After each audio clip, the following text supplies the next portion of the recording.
지난해 3월부터 전 세계를 덮친 코로나19. 각종 사회 활동을 자제하고 방역 수칙을 지켜야 하는 지금 세상은 코로나 이전과 이후로 나뉠 만큼 완전히 달라졌습니다. 그 변화를 가장 실감하는 건 주부들. 온종일 집콕하며 육아 스트레스에 시달리고 있는데요. 한 조사에 따르면 코로나19 이후 스트레스 지수가 높거나 매우 높다고 대답한 부모들은 무려 약 70%. 너무 힘들어요. 그러니까 제가 이제 밤에 잠을 자야만 제 자유 시간이다 보니까 온종일 따라다니는 육아 스트레스. 조금만 떨어져도 엄마를 불러대니까 뭐 거의 아무것도 할 수 없고. 하루 24시간 집안일과 육아에 갇혀 숨 돌릴 틈조차 없는 엄마들. 누구 하나 도와주는 사람은 없고 온종일 아이 뒤를 쫓아다니다 보면 내거 도와줄까? 해야 할 일은 언제나 산더미처럼 쌓여버리는데요.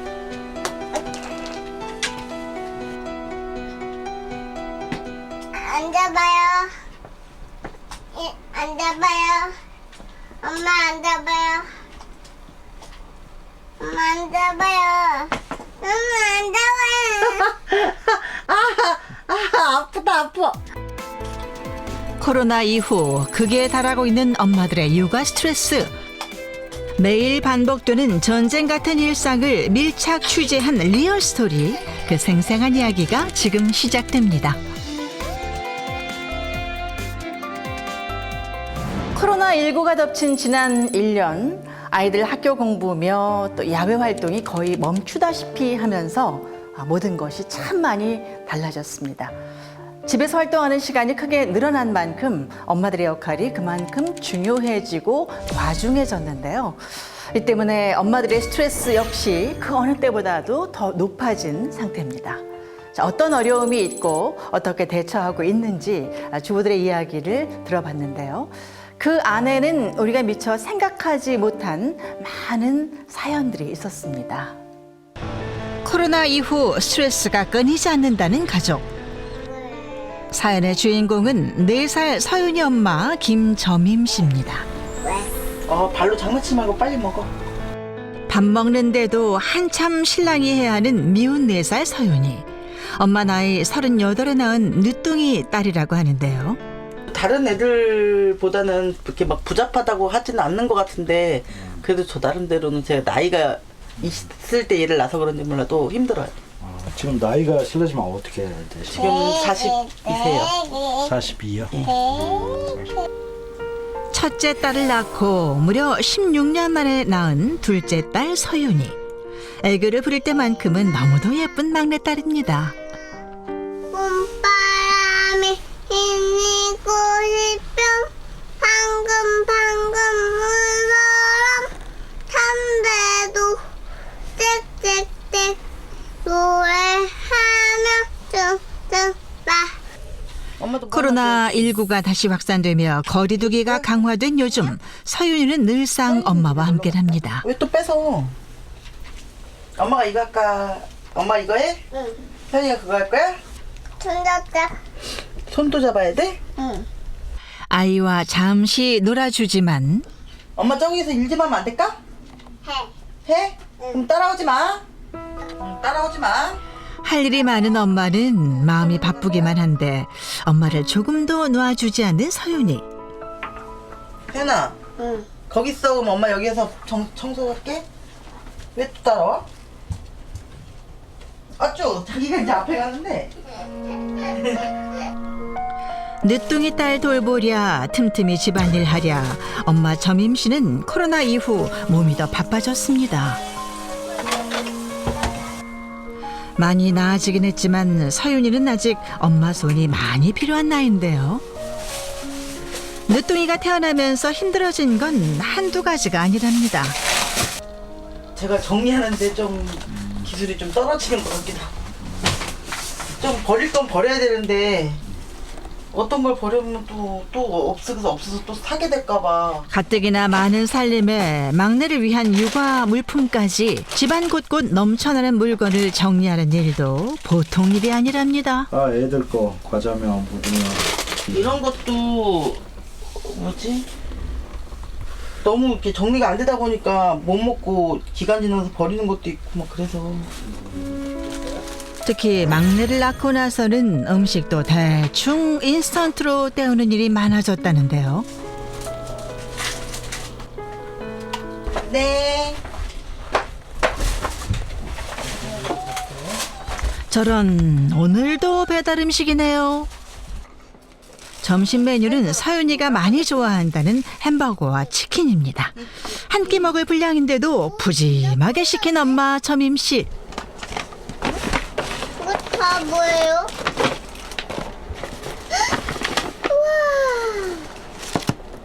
우와. 우와, 엄마 고마워요. 특히 이 햄버거는 딸 서윤이가 좋아하는 메뉴랍니다. 배달 음식 자주 시켜 먹는 편이에요? 네, 좀 육아 때문에 뭐 그러니까 예를 들어 뭐 제가 먹고 싶은 거를 혼자 못 먹으러 가다 보니까 조금 이렇게 배달에 치중하게 되고 뭐 그런 거. 솔직히 배달 음식은 그냥 제가 급하고 편해서 먹는 거지 그렇게 맛있지는 않거든요. 배달 음식을 좋아하진 않지만 어쩔 수 없이 먹게 된다는 엄마. 아이를 돌보다 보면 금세 지쳐 음식을 할 여유조차 없다는데요. 오후에도 엄마는 쉴 틈이 없어 보입니다. 한참 후 이제나 끝이 나나 했더니 혜나 저 강아지하고 놀고 있어. 엄마 괴롭히지 말고. 응? 왜 그래? 아이고, 엄마 놓아봐요. 갑자기? 그 청진기 또 왜 갖고 왔어? 놓아봐요. 계속 놀아달라는 딸 서윤이.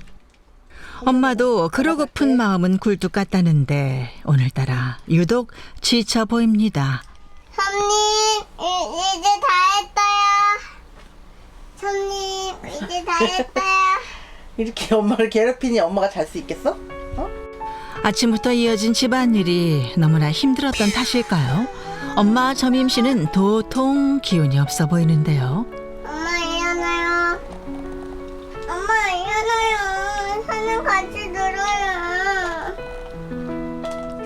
잠시 쉬는 것조차 쉽지 않고 떼쓰는 딸을 보니 맘도 편치가 않습니다. 서윤이랑 같이 있으면 잠깐도 거의 쉬는 시간이 없겠네요. 네, 이제 낮잠이나 자야 그나마 같이 이제 쉬는 거예요. 얘가 계속 엄마를 불러대니까 제가 하고 싶은 걸 못 해요. 그러니까 설거지 같은 경우도 막 안녕. 이렇게 쌓아놓을 때도 많고. 안녕. 온종일 아이와 함께 있다 보니 점심만 넘으면 체력이 방전될 때가 많다는데요. 아이고 필요해. 이거 봐. 필요해. 이거 봐. 엄마 이거 볼게. 그때 엄마가 아이에게 건넨 건 스마트폰입니다. 그제서야 좀 조용해지는 서윤이. 콩순이에요? 응. 아, 콩순이 보고 있어? 응. 이렇게 재밌어? 응. 근데 이거 너무 오래 보면 서윤이 눈도 나빠지고 건강에도 안 좋을 것 같은데. 괜찮아요? 응.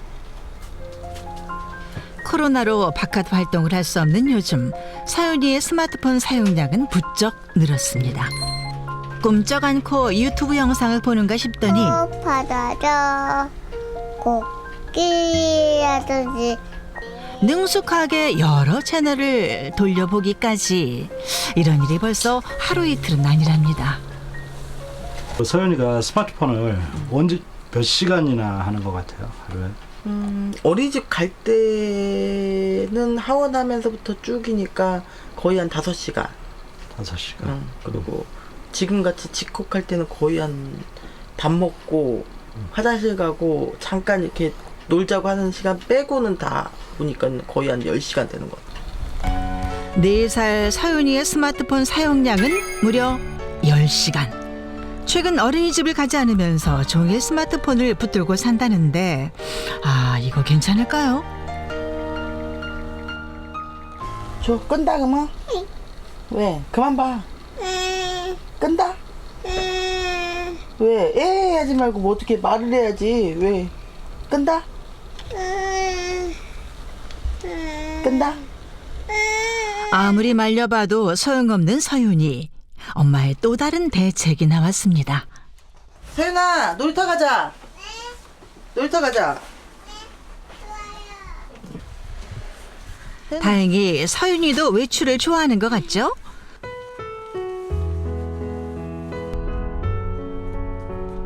비록 힘들지만 몸이 얼어붙을 것 같은 혹하는 날씨에도 놀이터를 향하는 엄마. 다 사랑하는 막내딸을 위해서랍니다. 서윤이 놀아. 엄마는 추우니까 의자 앉아. 코로나 이후 썰렁하기만 한 놀이터. 어머님 놀이터에 이렇게 나와도 서연이 친구들도 없고 아무도 없네요. 지금 날씨도 춥기도 추운데다가 코로나 생기고 난 후로는 거의 뭐 서윤이 혼자? 이 상황이 대체 언제까지 이어지는 걸까요? 엄마랑 같이 탈까? 응. 엄마가 내 무게가 안 맞아도 될까? 우와.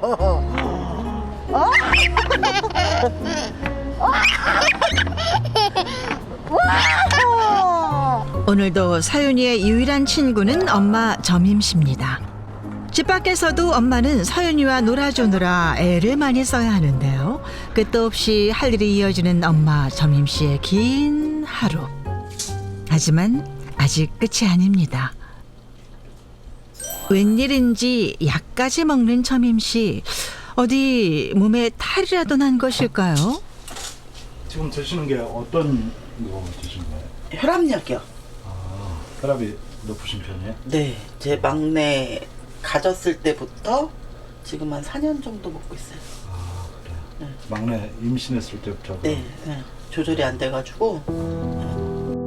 고혈압 때문에 약까지 복용하고 있다는 엄마는 늦둥이를 보기엔 몸이 너무 버거워 보입니다. 맛있지? 딸을 위해 억지로 버티고 있다지만 아이를 보는 건 끝도 없는 인내심과의 싸움. 또다시 스마트폰 삼매경에 빠진 서윤이를 대체 어떻게 말려야 하는 걸까요? 그나마 이런 순간이 쉴 수 있는 유일한 시간이란 엄마는 요즘 서윤이가 스마트폰을 오래 사용해도 그냥 두는 때가 많아졌답니다. 게다가 아예 함께 스마트폰을 보는 일이 많아졌다고 하는데요. 이대로 괜찮을까요? 전문가들은 서윤이의 문제를 어떻게 보고 있을까요? 사실은 마음이 좀 깝깝하고 어떻게 해야 되나 이런 생각이 들어요. 지금 너무 이제 과의존 상태거든요. 스마트폰, 그러니까 미디어 기기에 과의존 상태라서 상당히 걱정이 돼요. 평소 손에서 스마트폰을 놓지 못했던 서윤이. 바로 이러한 성향이 심각한 스마트폰 과의존 상태란 겁니다. 과의존 상태라는 것은 스마트폰 등등의 이제 미디어 기기를 사용하는 것이 일상생활에서 두드러지게 많이 나타나고 그것 때문에 일상생활을 하기 어려운 상태, 그게 과의존 상태거든요. 그러면서 일상생활에서 문제가 유발이 돼요. 그러니까 부모님하고 갈등이 생긴다든지 해야 될 일을 안 한다든지 뭐 공부를 안 한다든지. 즉 스마트폰 과의존이란 과도하게 스마트폰을 이용함으로써 스스로 조절 능력이 떨어질 뿐만 아니라 신체적, 심리적인 문제가 야기되는 상태를 말합니다. 문제는 이 상태를 방치할 경우 앞으로 더 심각한 문제가 발생할 수 있다는 겁니다. 뇌 발달이 골고루 이루어지려면 다양한 자극이 필요해요. 근데 스마트폰이라는 단일 자극만 이루어진다면 뇌 발달이 잘 이루어질 수가 없고 무엇보다도 전두엽의 충동 조절 기능, 욕구 조절 기능을 발달시킬 수가 없어요. 오히려 욕구를 마음껏 충족하는 게 스마트폰이니까 그런 부분이 더 취약해집니다. 특히 영유아의 경우에는 그 외부 세계와의 상호작용을 통해서 그러한 능력들이 형성이 되는데 미디어의 일방향적인 메시지에만 노출이 되게 되면 뭐 사회성도 낮아지고 유아기에 성장해야 될 많은 영역들이 그 성장이 더뎌지는 현상이 발생됩니다. 또 신체적으로도 이 스마트폰만 하다 보면 결국은 신체 발달도 늦어지는 결과가 초래할 수 있습니다. 스마트폰을 과하게 사용하면 두뇌의 화학물질이 사회적, 정서적 활동에 영향을 미쳐 뇌의 발달은 물론 신체 발달도 저해할 수 있다는데요. 그러니까 아이의 어떤 전두엽 기능에 부정적인 영향을 미치기 때문에 행동 조절, 충동 조절이 문제가 되는 게 그런 게 이제 과잉 행동, 주의 집중력 저하, 말하자면 이제 ADHD 증상처럼 나타날 가능성이 많고요. 또 아이가 어떤 스마트폰으로 인해서 부모와의 어떤 갈등이나 또래와의 갈등 이런 부분이 생긴다면 그런 정서적 문제, 뭐 불안이라든지 소아 우울증 이런 것도 충분히 위험성이 올라간다고 이제 보는 거죠. 스마트폰을 오래 사용할 경우 특히 두뇌 성장과 정서 발달에 문제를 일으킬 수 있다고 전문가들은 경고합니다. 하루 10시간 스마트폰을 보던 서윤이는 과연 어떤 상태일지 더 걱정스러운 상황. 정확한 상태를 진단받기 위해 서윤이는 엄마와 함께 병원을 찾았습니다. 오늘 유독 표정이 무거워 보이는 엄마 점임 씨. 일로 와야지.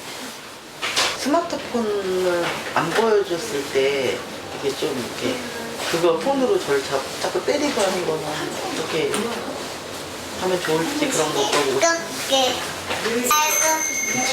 제일 걱정되는 게 스마트폰 관련해서 그때도 이대로 둬도 괜찮은 건지 그게 제일 걱정돼. 말려도 봤지만 소용없었던 서윤이. 아이는 왜 스마트폰에 그토록 집착하게 된 건지 엄마는 더 걱정된다고 했는데요. 혼자서 누뚱이를 키우고 있는데 그러다 보니까 아이가 이제 대화하거나 놀이 상대는 어머니밖에 없어요. 뭐 다른 형제자매가 있거나 아빠와의 어떤 놀이까지 좀 같이 있으면 좋을 텐데 그런 육아 환경이 엄마 혼자서 지금 감당을 해야 되는 거기 때문에 그런 데서 좀 충분한 아이에게 어떤 그 자극이 좀 부족한 것이 아닌가. 그런데 문제는 서윤이뿐만이 아니었습니다. 각종 집안일에다 육아까지 시달려온 엄마. 늘 약을 달고 살며 수시로 피곤하고 우울해 보이는 모습이 무척이나 걱정스러워 보였는데요. 어머니가 지금 보니까 뭐 아주 우울증, 육아 우울증 정도까지는 아닌 것으로 보이긴 합니다만 뭐 집안 어떤 뭐 정리라든지 청소 이런 것도 좀 벅차하시고 또 아이가 좀 나이 차가 좀 나다 보니까 좀 아이의 어떤 눈높이에 맞춰서 충분히 어떤 즐거운 활동을 제공하는 게 좀 역부족이지 않았나 싶어요. 서윤이를 위해서라도 무엇보다 먼저 엄마 건강에 대한 정확한 검진이 필요해 보였습니다. 고혈압 약을 먹고 있으면서도 스스로 몸을 관리하기 힘들어 보였던 엄마 점임 씨. 늦둥이를 돌보며 온갖 스트레스까지. 엄마의 상태는 과연 괜찮은 걸까요? 오늘 하신 검사 중에 제일 문제가 있는 거는 이미 비만이 병적 비만 정도에 해당이 되시는 당뇨에 관련된 수치들이나 지방간이나 아니면 고지혈증이 이미 진단이 되셨습니다. 건강 체중을 유지하기 위해서 이미 지방을 18% 이상 감량하셔야 될 정도로 고도 비만이 나오셨고요. 단순히 식이요법이나 운동이나 아니면 행동 교정 정도로 해결이 되실 것 같지는 않으시고요. 약물 치료를 좀 병행하셔야 될 것 같습니다. 안타깝게도 건강이 악화된 엄마 점임 씨. 마음과 다르게 몸은 너무 지쳐 있었습니다. 가장 큰 원인은 지금 이제 큰애기랑 둘째애기 터울이 지시면서 엄마가 육아로 인해서 체력적으로 너무 많이 지치시고 특히나 지금처럼 이 코로나 시기에 아기를 어디다 위탁하거나 아니면 아기랑 함께 할 수 있는 야외 활동이 없다 보니까 엄마가 집안에서 계속 아기한테만 시간을 투자하는 게 제일 문제일 것 같아요. 그래서 좀 걱정되긴 했지만 이 정도일 줄은 점임 씨도 전혀 예상하지 못했습니다. 마음이 좀 안 좋네요. 많이 심각하다 그래서 내일 어차피 혈압약 때문에 내과를 갈 예약이 돼 있거든요. 그때 이거 좀 결과 좀 보여주면서 상담 좀 해야 될 것 같아요. 아이로 인한 육아 스트레스에 자기 몸을 돌볼 여유조차 없었는데요. 점임 씨뿐만 아니라 엄마들 대부분이 코로나19 이후 육아 스트레스가 높다고 답하고 있습니다. 아이와 온종일 씨름해야 하는 엄마들은 육아 스트레스에 크게 노출돼 있는 셈인데 스트레스성 탈모에 불면증, 우울증까지 후유증을 호소하는 경우도 최근 급증했답니다. 스트레스가 사람 몸에 왔을 때 급성 반응이 있는가 하면은 만성 반응이 있는데 이 육아 스트레스는 만성 반응이거든요. 그래서 문제가 되는 스트레스 호르몬들이 주로 신진 대사를 다 문제를 일으킬 수밖에 없는 방향으로 흘러가요. 그래서 몸에 있는 혈당은 계속 올려주려고 하게 되고, 그 다음에 몸에 있는 지방은 덜 분해해서 쓰게끔 되고, 이런 식으로 계속 몸이 스트레스 호르몬에 의해서 안 좋은 쪽으로 굴러갈 수밖에 없고요. 하루 종일 엄마가 혹은 아빠가 아이들하고 붙어있는 그 스트레스 수준을 이야기한다면 우리가 24시간 근무하는 거라고 보시면 돼요. 그래서 우리가 24시간 편의점도 혼자서는 못 하잖아요. 도저히 할 수가 없잖아요. 근데 육아라는 부분은 노동을 포함하고 있거든요. 근데 그 노동이 육체적 노동만 할 뿐만 아니라 심리적인 노동도 하기 때문에 24시간 전혀 쉼표 없이 가동이 되는 상태라고 본다면 상상이 가실 거예요. 그래서 지금 상태가 상당히 힘들고 어려운 상태라고 할 수가 있습니다. 아이를 돌보느라 몸과 마음이 지쳐 있었던 점임 씨. 그래서일까요? 수시로 스마트폰을 들여다보는 모습도 보였는데요. 이 역시 아이에겐 적지 않은 문제로 지적됩니다. 과학기술정보통신부의 조사 결과에 따르면 부모가 스마트폰 과의존일 경우에 아이의 그 스마트폰 과의존도 높아지는 그런 연구 결과를 볼 수가 있습니다. 이처럼 스마트폰 과의존도 알코올 중독이나 흡연처럼 되물린 현상을 보여줄 수 있는 건데요. 엄마 아빠가 핸드폰을 하게 되면 애들도 따라하게 돼 있어요.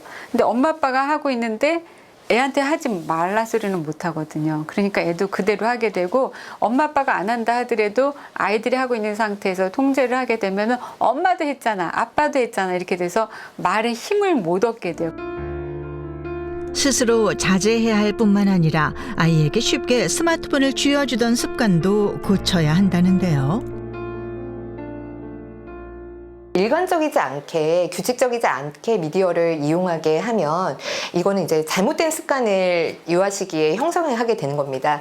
결국 이렇게 수시로 스마트폰을 쥐어주시는 거는 아이를 진짜 과의존의 상태로 몰아세우는 거나 마찬가지라고 보시면 될 것입니다. 정말 애들이 떼쓰고 그리고 귀찮게 하게 되면은 스마트폰을 주면 정말 편하잖아요. 엄마들이 그냥 마지막이다 혹은 처음이다 한 번만 이런 식으로 주시게 되는데, 문제는 한 번만이 안 된다는 거죠.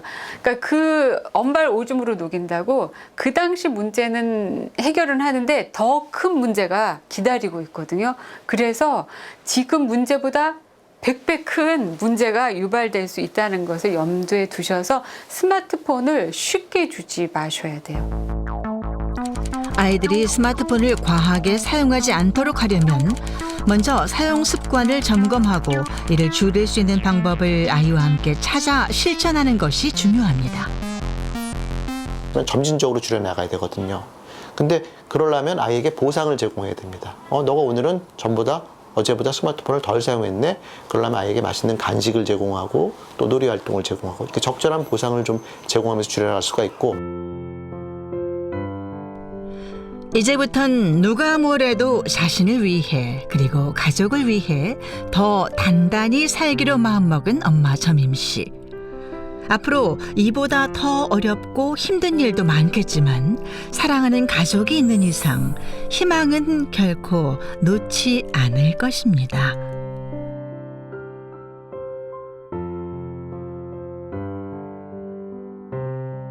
앞서 영상에서도 봤지만 엄마들의 육아 스트레스, 우리가 막연하게 생각했던 것보다 현실은 더더욱 심각한 것 같습니다. 자, 오늘 이 내용을 갖고 함께 이야기 나눠주실 전문가 두 분을 모셨습니다. 네, 어서 오세요. 안녕하세요. 인천교육청 대한교육지원센터 센터장 서현석입니다.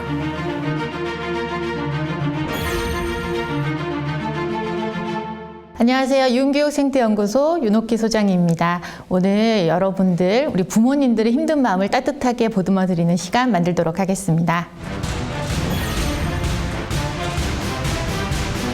네, 두 분 다 그냥 굉장히 오랫동안 교육 현장에 계셨고 또 지금도 많은 부모들을 상담하고 계시고 현명한 어떤 자녀 교육에 대해서는 뭐 굉장한 전문가시기 때문에 오늘 들을 이야기가 굉장히 많은 걸로 생각이 됩니다. 출퇴근이 있는 것도 아니고요. 그리고 또 집안일에 아이들 양육이 정말 무한 반복되는 그런 일이잖아요. 그렇죠? 그래서 엄마들의 스트레스 문제는 해결책을 찾기에도 힘들고 그만큼 더 심각하다라고 볼 수가 있을 것 같은데 영상에서 확인하신 김점임 씨 사연 어떻게 보셨나요? 어머니들이 겪고 있는 육아 스트레스는 한 아이의 문제로 시작이 되지만 결국에는 그것이 이제 부부 문제로 연결이 되고요. 가족 전체의 문제인데 여전히 영상을 보니까 모든 육아들은 어머니 혼자 감당해야 하는 것처럼 보여서 안타까움이 큽니다. 저는 근본적인 어떤 그 문제 해결을 위한 인식의 전환이 필요하다고 보는데 어머니께서는 영유아기 때부터 홀로 아이들의 육아를 전담한 것으로 이제 보여집니다. 2018년 잡코리아가 조사한 바에 의하면 우리 한국의 어머니들이 독방 육아를 하고 있다라고 답한 것이 69.7%나 나올 정도로 가사의 도움은 남편이 33%를 해주고 있고 그리고 육아에 대해서는 16.1%로 나타나 여전히 자녀 양육의 문제는 어머니의 몫으로 그렇게 인식이 강합니다. 그러니까 이 여성들로서는 사실 집안일을 우리가 늘 이제 독점하다시피 하고 있잖아요. 물론 아버지들이 많이 도와주고 있지만 전 도와준다는 말도 사실 좀 마음에 안 들어요. 네. 같이 해야 되는 일 아닐까 싶어요. 우리 윤 소장님은 어떻게 보셨나요? 예, 요즘 정말 어머니들이 한결같이 하시는 말씀이 네. 저 퇴근 좀 시켜주세요. 월급도 없는데 퇴근도 없으니까 너무 힘들다 이런 말씀을 참 많이 하시더라고요. 그러니까요. 네. 정말 코로나가 오고 나서 이게 어머니들의 그 육아 부담이 상상 초월입니다. 그래서 예전보다 정말 극심한 스트레스를 많이 호소를 하시는데요. 육아 스트레스가 심각해지면 이제 무기력해지고요, 의욕이 없어지고요, 우울감이 또 찾아오고 그리고 감정 조절이 잘 되지 않습니다. 그래서 굉장히 힘든 시간을 보내고 계신데 이 사례자분도 이런 총체적인 어려움을 지금 겪고 계신 것 같고요. 우리 어머니들 정말 이 힘든 시기를 잘 극복해 나가셨으면 좋겠습니다. 네, 지금 이제 영상에서 본 분은 늦둥이를 낳으신 거잖아요. 그렇죠? 이미 이제 첫째 자녀는 20살 뭐 정도 됐고 둘째가 지금 아직 어린 나이이기 때문에 오히려 체력적으로도 많이 힘들 것 같아요. 저는 연년생 아들을 키웠거든요. 그러니까 정신없이 그냥 지나간 것 같은데 근데 이분 같은 경우는 이미 이제 좀 연세도 있고 하니까 체력적으로, 정신적으로, 경제적으로 굉장히 감당해야 될 몫이 큰 것 같아서 좀 안타까운 그런 마음이 드는데 이 코로나19 확산된 이후에 실제로 이 가정에서 어떤 고민과 갈등이 많은지 어떤 사례들이 많이 들어오고 있나요? 코로나 시대에 이제 들어와서 어머니들이 아주 힘들어하는 부분들은 첫째는 그 아이들의 그 온라인 수업 관리가 되지 않는다는 것이죠. 초등 저학년의 경우 같은 비대면 수업을 온전히 돌봐야 되는 그런 상황이고요. 대면 수업보다는 온라인 수업이 50%밖에 실제로 이루어지지 않기 때문에 야외 활동이 안 되는 상황에서는 그야말로 매일매일 전투 같은 그런 상황이라고 얘기하고 있습니다. 코로나 상황이 장기화될 경우에는 가장 우려되는 것이 자녀 양육뿐만 아니라 또 한 가지는 이제 엄마들의 경력 단절의 문제까지도 이제 많이 이제 걱정이 되는데 그 통계청 자료에 의하면 2019년 대비 여성 취업자가 15만 6천 명이 감소했다고 합니다. 우리 윤 소장님께서 보시기에는 어떤 사례가 가장 많이 눈에 띕니까? 사실 요즘에 부모님들 만나보면 저 우울증인 것 같아요. 이렇게 자가 진단을 하셔서 굉장히 힘들다고 말씀을 많이 하세요. 네. 사실 좀 이해가 되시죠? 그럼요. 네. 그 정도로 많이 힘들어 하시는데 사실 어머니들이 너무 바쁘셔서 내가 지금 우울한지 힘든지조차 못 느끼고 계세요. 그냥 항상 하시는 말씀이 피곤하다 힘들다로 끝인데 네. 사실 가만히 들여다보면 우울감이 지금 가득 차 있는 상태인 분들도 많고요. 근데 사실 우리가 우울감이 뭐 한 4주 이상 지속되거나 이렇게 현하지 못하면 우울증으로 발전할 수도 있거든요. 네, 네. 그런데 우리가 그 우울증을 마음의 감기라고 하잖아요. 근데 우리가 우울감이 계속 들면 이제 차가운 물 속에 우리가 계속 빠져 있는 상태라고 비유를 하면 밖으로 나와야 되잖아요. 네. 그런데 감기가 걸리고 독감이 될 때까지 인식을 못하고 못 나오면 우리가 그 독감인 이제 우울증으로까지 될 수가 있는 겁니다. 그래서 굉장히 위험한 상태라고 볼 수 있고요. 그래서 우리가 우울감이 오면 일단 내가 좀 우울한 감정이 드는구나라는 것을 인식을 하시고 이렇게 생각해 보시면 좋겠어요. 우울감이 든다는 건 내 무의식이 나에게 쉬어야 돼. 너는 돌봄이 필요해. 이런 메시지를 보내고 있는 거구나. 이렇게 인식을 하시고 잠깐 멈추시고 내 감정과 내 몸 상태를 생각하시면서 좀 쉬어야겠구나. 예, 어떻게 쉴까? 이런 것들을 좀 한번 생각해 보면서 쉬어가실 수 있는 그런 시간이 필요하다고 생각합니다. 영상으로 본 그 김점임 씨네도 그렇고요. 사실 영상으로 수업을 많이 하게 되고 비대면으로 모든 게 이루어지다 보니까 아이들에게 또 이 스마트 기기 노출 너무 많아지고 있잖아요. 정말 아이들이 말을 배우기도 전에 이 스마트폰 이렇게 화면 넘기고 누르는 것부터 배운다고 할 정도로 굉장히 아이들이 어린 시절부터 미디어 노출 그리고 스마트폰 노출이 굉장히 늘고 있습니다. 네, 그렇죠. 그런데 사실 맞벌이 가정을 보면 스마트폰을 아이에게 많이 주실 수밖에 없는 이유들이 있더라고요. 예, 그렇죠. 일단 집에 오면 너무 힘드시니까 조금 쉬고 싶어서 이렇게 주시는 경우도 있고요. 아마 네. 공감이 좀 되실 그럼요. 거예요. 그죠? 예. 예, 그리고 또 본인도 좀 이렇게 쉬고 싶은데, 예, 그 아이가 또 보니까, 아유, 혼자만 할 수 없잖아요. 그러니까 너도 좀 해볼래? 이렇게 좀 주시는 경우도 있고요. 이제 어쩔 수 없는 것 같아요. 그렇죠. 스마트폰을 인정하고 넘어가야 되는 것 같은데. 무조건 이렇게 스마트폰 주는 부모님이 잘못됐다고 얘기하기에는 사실 맞벌이 가정 부모님들이 지금 너무 힘드신 상황입니다. 예, 그리고 집에 오면 일단 집안일이 너무 많기 때문에 아이를 돌봐줄 수 없는 시간에 그때 이제 스마트폰을 주시는 경우도 있거든요. 그런데 사실 이렇게 스마트폰을 좀 주실 수밖에 없는 상황이라고 해도 조금 주의하셨으면 좋겠다 이런 생각이 드는 부분은 있어요. 뭐냐면 이 사례자분도 그렇지만 아이가 4살인데 스마트폰을 뭐 한 9시간씩 이렇게 좀 길게 사용을 하고 있잖아요. 예. 그런데 사실 스마트폰을 주게 되면 굉장히 차라리 뭐 30분씩 한번 아니 좀 쉬었다가 뭐 이렇게 1시간 이렇게라도 조금 규칙을 정하셔서 한 번에 길게 집중하지 않게 좀 이렇게 해주시는 게 좋고요. 아이들이 또 스마트폰을 계속 보다 보면 본인이 더 이렇게 놀기 좋아했던 아이도 자꾸 앉아서 이렇게 넘기는 활동만 하다 보니까 손가락만 밟아야 되는 거 에너지를 쏟지 못하는 거예요. 그러다 보니까 사실 아이들이 또 평소에 엄마랑 더 대화 안 하려고 하고 예, 짜증이 많아지고 뭐 이런 폐쇄적이 것들이 될 수 있고, 예, 그렇죠? 맞습니다. 예, 그런 문제들이 있습니다. 엄마들이 그 아이들에게 좀 벗어나고 싶기 때문에 스마트폰을 쥐어주는 경우 많이 있다고 말씀하셨고, 그리고 또 우리 엄마들도요, 좀 스마트폰을 통해서 스트레스를 푸는 경우도 있거든요. 뭐 SNS를 할 수도 있고, 뭐 봐야 될 어떤 뭐 기사 이런 것도 있고 그렇잖아요.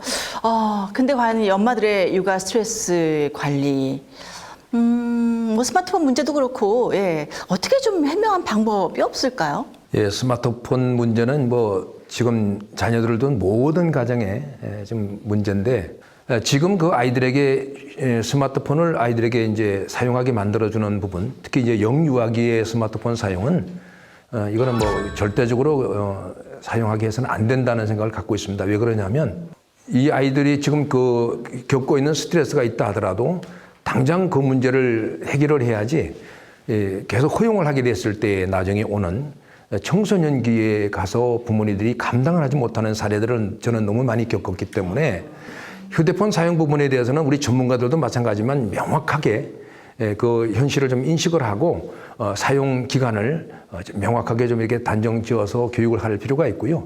4초 호흡법이라는 게 있습니다. 4초 호흡법. 4초 길게 이제 호흡을 하고 또 4초를 또 날숨을 쉬는, 저는 이제 그걸 이제 학교 현장에서 이제 많이 이제 제가 적용을 했어요. 네. 물론 이제 4초 호흡을 하지만 날숨은 길게 할수록 좋습니다. 내쉬는 내쉬는 숨은. 그 내쉬는 숨을 길게 했을 때에는 코르티솔이라고 하는 스트레스 호르몬을 안정화시킬 수 있는 그런 좋은 효과가 있다고 해서 오랜 교육 현장에 있으면서 스트레스 받을 일이 있을 때마다 이런 방법을 사용했고요. 또 이제 부모님들이 뭐 이제 특히 어머니들 같은 경우는 이렇게 스트레칭을 한다든가 요가를 한다든가 각자 나름대로의 어떤 그런 스트레스를 푸는 방법들을 좀 이렇게 개발을 할 필요가 있지 않는가 하는 생각이 들고요. 결국에는 이제 시간 확보의 문제인데 이런 시간 확보의 문제들은 어머니 혼자만의 문제는 아니고 가족 모두가 더 이렇게 협조를 해서 그 어머니가 그 스트레스를 풀 수 있는 그런 공간이나 시간을 확보해 주는 것도 참 중요할 거라고 생각이 됩니다. 네. 이렇게 구체적으로 제안해 주시니까 좋은데요. 4초 호흡법. 저는 이제 자녀들이 20살 넘었으니까 자녀들과의 갈등보다는 이제 아직도 남편하고 갈등 그런 게 많거든요. 그럴 때 좀 사용해 봐야 되겠어요. 4초 동안 숨을 들이쉬고 그다음에 또 이렇게 길게 숨을 내쉬면 제가 어느 심리학책에서 보니까 15초가 중요하다고 하더라고요. 우리가 화가 치솟는 게 이렇게 15초 정도가 그게 달하기 때문에 15초만 우리가 조금 숨을 고르고 참게 되면 어떤 극심한 갈등은 좀 피할 수 있다. 뭐 그런 얘기도 있고 15분 이상 또 가지 않는다. 15의 비밀 뭐 이래서 나온 책도 제가 본 기억이 있습니다. 우리 윤옥희 소장님은 또 어떤 말씀 해주실까요? 사실 저도 엄마 된 입장으로서 어떻게 육아 스트레스를 풀 수 있냐 생각해 보면 저 좀 쉬게 해주세요. 어디 혼자 놀러 갔다 올게요. 스트레스 풀기 굉장히 쉽습니다. 그런데 문제는 그렇게 할 수가 없죠. 그러니까요. 네, 지금 특히 코로나가 오다 보니까 어디 뭐 여행도 갈 수 없고 그럼요. 그렇죠? 친구도 만나기 어렵고. 네, 맞습니다. 집에 저희가 갇혀 있는 상황이지만 그래도 나름대로 스트레스를 푸는 방법을 좀 이렇게 개발을 해야겠죠. 네, 일단은 아이와 하루 종일 있다 보면 답답하다. 특히 유아나 말을 잘 못하는 아이들이 있으면 벽을 보고 대하는 것 같아서 너무 답답하다 이런 말씀 많이 하세요. 예. 그런데 그래도 조금 이렇게 상황이 이러니까 이 안에서 한번 긍정적인 그런 생활 습관을 만들어 보자 생각을 하시고요. 일단은 아이와 24시간 붙어 있잖아요. 그러면 잠깐 뭐 아이가 잠이 들었을 때나 이렇게 보니까 뭐 가족분들이 도움을 받을 수도 있지만 이 사례자분께서는 20살 된 딸이 있으시더라고요. 예, 그래서 그 딸에게 좀 이렇게 도움을 요청하기보다는 같이 돌보자. 나도 힘들다. 이렇게 좀 표현을 하시고요. 예, 그 시간 동안 산책을 하신다거나 아니면 아이가 없는 공간에서 뭐 다른 방이나 아니면 뭐 바깥이나 어디든 좋습니다. 예, 뭐 부엌도 좋고요. 집 앞에 놀이터도 괜찮고. 네네네. 잠깐 공간을 분리해서 육아가 아닌 다른 세계에 다녀온 것처럼 감정 전환을 하실 필요가 있거든요. 그래서 굉장히 흔한 방법 같지만 사실 명상을 하고 음악을 들어라 이런 말씀 많이 하시잖아요. 그것도 사실 다른 세상에 잠깐 갔다 온 듯한 느낌을 들 수가 있고, 그리고 무엇보다 중요한 건 요즘 어머니들이 이렇게 힘드신데 내가 이렇게 몸이 뼈가 부서져라 일을 하고 아이를 돌보지만 어디에서 잘했다, 수고했다 말 들을 기회가 별로 없는 거예요. 맞아요. 네, 그러다 보니까 위로가 필요해요. 맞습니다. 위로도 못 받고 자꾸 나는 별로인 사람인가 이런 생각에 자존감이 떨어진다는 분들이 굉장히 많아요. 그런데 중요한 건 이 자존감이라는 게요. 남이 평가를 해주는 게 아니거든요. 내가 스스로 나 참 괜찮은 사람이야. 나 이 정도면 잘하고 있어. 이렇게 스스로를 주관적으로 평가해주고 위해주는 마음이거든요. 그래서 자신을 아끼고 소중한 이런 마음, 자존감 잃지 않기 위해서 스스로 노력하는 것도 필요하고요. 그러려면 굉장히 사소한 것이지만 우리가 커피 한 잔 마실 때 아니면 뭐 식사를 하실 때도 이 사례자분께서 굉장히 빠른 시간에 패스트푸드로 많이 이렇게 때우신다고 하셨는데 좀 나를 대접해주는 느낌으로 예쁜 컵이나 찻잔에 이렇게 좀 담아놓고 드시는 이런 것들. 필요해요. 필요하고요. 그리고 아마 공감하실 것 같은데 말씀을 드려볼게요. 집에 있으면 또 엄마들이 굉장히 또 희생을 많이 하고 아이 우선으로 모든 일상이 돌아가는 경우가 많잖아요. 그렇다 보니까 어머니들이 가장 많이 하시는 말씀이 아유 괜찮아. 그래 너 먹어. 엄마 괜찮아. 너 사고 싶은 거 사. 무조건 양보 희생이죠. 맞습니다. 괜찮아. 이 세 마디를 굉장히 많이 하시는데 사실 사람은 엄마라서가 아니고요. 무조건 참아야 되는 것도 아니고요. 안에는 욕구가 있습니다. 그럼요. 네. 사실 먹고 싶은 욕구, 어디 놀러 가고 싶은 욕구, 쉬고 싶은 욕구 이런 것들이 다 있거든요. 그런데 엄마라는 이름으로 희생을 해야 되고 또 아이에게 많은 것을 해주려다 보니까 내 욕구를 들여다보지 못하는 경우가 굉장히 많습니다. 네.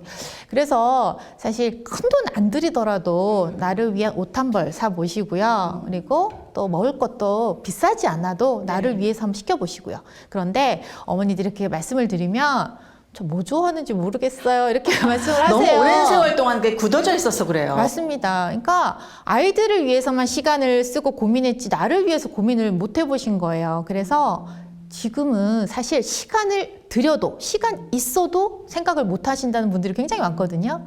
그래서 조금이라도 시간을 가져보시고 내가 좋아하는 것 해서 좀 적어보시고요. 예, 내가 먹고 싶은 것 좀 적어보시고 하나씩 이렇게 이루시면서 맛있었다. 그리고 옷을 입으면 예쁘다. 이 순간을 계속 기억을 하셔야 우리 뇌도 긍정적인 이런 감정들을 기억할 수 있거든요. 예, 그런 것들을 생활 속에서 많이 실천해 보시면 좋겠습니다. 네, 네. 나는 괜찮은 사람이야. 쓰담쓰담. 네, 내가 맞습니다. 나를. 네, 네, 그렇게 하는 게 중요하고. 네. 아이들하고 하루 종일 이렇게 부딪혀야 하는 엄마 입장에서는 정말 이거는 뭐 스트레스가 보통이 아니고요. 이제 그러다 보니까 우리가 계속 얘기했지만 감정이 이렇게 상하게 되고 갈등의 골이 깊어지고 그러다 보면 남편과의 관계도 안 좋아지고 또 엄마가 굉장히 이 불행한 걸 호소하다 보니까 온 가족이 이게 다운이 되고 우울해지고 이런 게 이제 반복이 된단 말이에요. 이럴 때는 어떻게 해야 되는지. 어머니는 이제 이렇게 사용을 자제시키는 반면 아버지들은 허용적인 태도를 많이 보이세요. 네. 이런 부분은 바람직하지 않고요. 만나는 시간이 좀 짧다 보니까 아무래도 네, 그런 면이 많은 것 같은데 가급적이면 저는 우리 아버지들이 어머니의 그 의견을 좀 존중해주고 후속 대처 방법을 따로 이제 대안을 어머니와 함께 부부가 찾는 것이 좋고 아이가 보는 앞에서는 너무 어떤 어머니의 상반되는 그런 어떤 내용으로 아이들을 이렇게 교육하는 방법은 바람직하지 않다라고 생각이 됩니다. 부모가 이렇게 일치된 어떤 행동을 보이는 게 전 중요한 것 같아요. 네. 엄마는 뭐 하라고 놔두는데 아빠가 갑자기 들어와서 못하게 한다든가 아이도 굉장히 혼란스러울 수 있거든요. 근데 그 자녀들이 이제 그 자신 문제 때문에 부부가 엄마 아빠가 싸우는 부분에 대해서는 굉장히 많아요. 상당히 상처를 많이 갖고 있고 근데 그 부분은 이제 울고 싶은 이유 중에 하나가 아이들에게 물어보면 너는 언제 울고 싶어? 그러면은 아빠 엄마가 내 문제 때문에 싸울 때 그리고 또 이제 아빠 엄마가 내가 억울함을 당했을 때 그 억울함을 풀어줄 수 없을 때 애들이 울고 싶어 한다고 그래요. 그리고 특히 이제 사춘기 때 아빠 엄마가 자신의 있는 그대로를 봐주지 않을 때 울고 싶다고 하는데 이제 그런 면을 보더라도 저는 이제 만약에 부모와 자녀가 갈등이 있을 때는 그 갈등 상태를 나는 뭐 일주일이면 말하지 않겠어. 일주일 동안 이렇게 시간을 정해놓고 이제 이렇게 갈등을 계속 이어가는 분들이 있는데 그건 정말 바람직하지 않고요. 오히려 부모님들이 그 아이에게 통로를 만들어주는 그러니까 엄마 또는 아빠의 감정으로 들어올 수 있는 통로를 만들어주는 것이 굉장히 중요하다고 생각이 되는 게 예를 들어서 굉장히 아들이 이제 문제 행동을 하는 아들인데 학교에서 이제 문제를 이제 일으켰을 때 이제 아빠와 아버지가 같이 와서 이제 아들하고 같이 교육을 받는데 그 아버지가 너무 일에 지쳐 있는 모습이었어요. 저도 이제 그 아버지의 얼굴을 보고 주문한 게 뭐냐면 나란히 앉아 있는 아들의 손을 잡아보라고 했을 때 그 중학교 3학년 아들이 아버지가 손을 잡는 순간에 울음을 터뜨리기 시작하는데 3시간 반 동안 아이가 이 울먹임이 멈추질 않더라고요. 아, 너무 짠하다. 그래서 제가 이제 그 아버지에게 질문했죠. 도대체 아들의 손을 얼마 만에 잡아보시냐고. 그들이 7년 만에 잡아본대요. 그러니까 초등학교 저학년 때 잡아보고 한 번도 아들의 손을 잡아보지 않은 거죠. 그 아들은 얼마나 목말랐겠어요. 그죠? 아빠의 사랑이. 저는 그걸 갖다 공감 접점 찾기라고 얘기하는데요. 실질적으로 그런 일을 통해 가지고 이렇게 그런 갈등들이 하루아침에 해결되는 그런 사례들을 저는 너무 많이 경험을 했고. 그러니까 어떤 육체적인 스킨십도 중요하죠. 그죠? 네. 그래서 그 다음 주에 제가 다른 아버지에게 똑같이 질문을 했어요. 그랬더니 그 아버지가 아들을 손을 이제 잡는데 이번에는 아버지가 우시더라고요. 왜 우시냐고 그랬더니 한 번도 잡아본 적이 없다고. 이렇듯이 실질적으로 우리가 부모와 자녀 한 가족을 이루고 살지만 좋은 것을 알면서도 해보지 못하는 경우들이 너무 많습니다. 그렇게 또 어떤 육체적인 접촉이 마음의 문을 열 수 있는 그런 입구가 될 수 있다는 거. 네, 저도 확신합니다. 저도 그 시스템 멘토링의 네. 기본적인 그런 하나의 과제입니다. 그러니까 부모가 먼저 마음의 문을 열고 행동해야 되는 것 같아요. 그렇죠? 네. 우리 소장님은 또 어떤 관계 개선에 도움이 될 수 있는 방법을 말씀해 주시겠어요? 요즘 사실 집에서 아이들도 힘들다 보니까 굉장히 짜증이 많아지는데 그래서 집에서 조금 공감의 언어로 얘기를 해주시면 좋겠어요. 이렇게 어렵지 않고요. 네. 힘들었구나. 그래, 지금 마음이 어떠니? 엄마가 뭐 도와줄 수 없을까? 뭐 이런 것들도 좋고요. 그냥 일상의 언어인데 아이들 입장에서 조금만 이야기를 해도 아이들의 좀 짜증스러운 마음이 조금 풀어질 수도 있고요. 제가 예전에 그 아이에겐 잘 안 들리는 헛스윙 언어라는 말을 한 적이 있습니다. 그건 어떤 건가요? 네, 어머니, 뭐 아버님 마찬가지고요. 말은 열심히 하시는데 정말 아이에게 닿지 않는 헛스윙을 하는 말이라서 말의 타율이 떨어진다 이런 말입니다. 예. 하나마나한 뭐 이런. 네, 맞습니다. 소위 말 영혼이 없는 말. 아유, 맞습니다. 그래서 네. 몇 가지 사례를 말씀을 드리면 부모님들이 아이들한테 너 왜 내 말 안 듣니? 이렇게 말씀을 많이 하시잖아요. 그런데 가만히 보면 아이들이 듣지 않는 타이밍에 부모님이 말씀하시고 싶은 그 시간에 이야기를 하시는 경우가 굉장히 많아요. 그러니까 아이들이 놀고 있는 시간이라든지 다른 것에 집중하고 있는데 야, 너 이거 치우자 뭐 얘기를 했어요. 엄마 말 안 들리니? 하고 행동을 안 하면 바로 혼을 내시잖아요. 근데 아이들은 집중력을 이렇게 막 발휘하고 있을 때는 사실 잘 못 듣거든요. 그러니까 뭐 그런 상황도 잘 관찰을 하셔야 되고 또 아이가 말을 안 들으면 굉장히 길게 잔소리를 막 하시죠. 네. 네. 그런데 아이들은 또 길게 잔소리를 하면 부모님이 하시는 말씀 핵심을 잘 이해를 못 합니다. 그리고 듣고서 금방 잊어버려요. 잔소리다. 네, 그냥 흘러가는 잔소리고 노랫소리다 이렇게 들어서 점점 효과가 떨어지죠.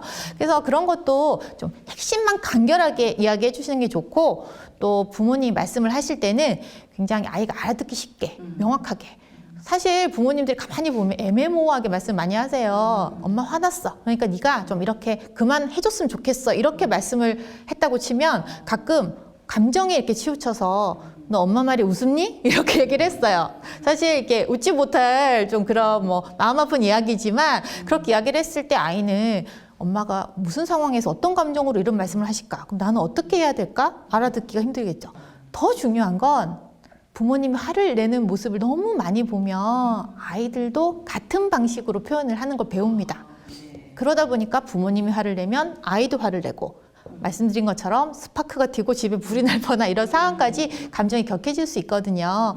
그래서 우리가 공감의 언어로 이야기를 하고 그리고 아이가 잘 알아들을 수 있는 말로 하고 아주 간단한 건데요. 그냥 어렵지 않습니다. 하루에 3번 사랑해 이렇게 말씀만 하셔도 어렵지 않죠. 3번이나요? 네. 3번이 조금 과하다 하면 한 2.5번 정도로 해서 2번은 진하게 1번은 뭐 이렇게 사랑해 이렇게 애교스럽게 하셔도 좋고 뭐 강도도 상관없고요. 자유롭게 한번 재밌게 한번 해보시고요.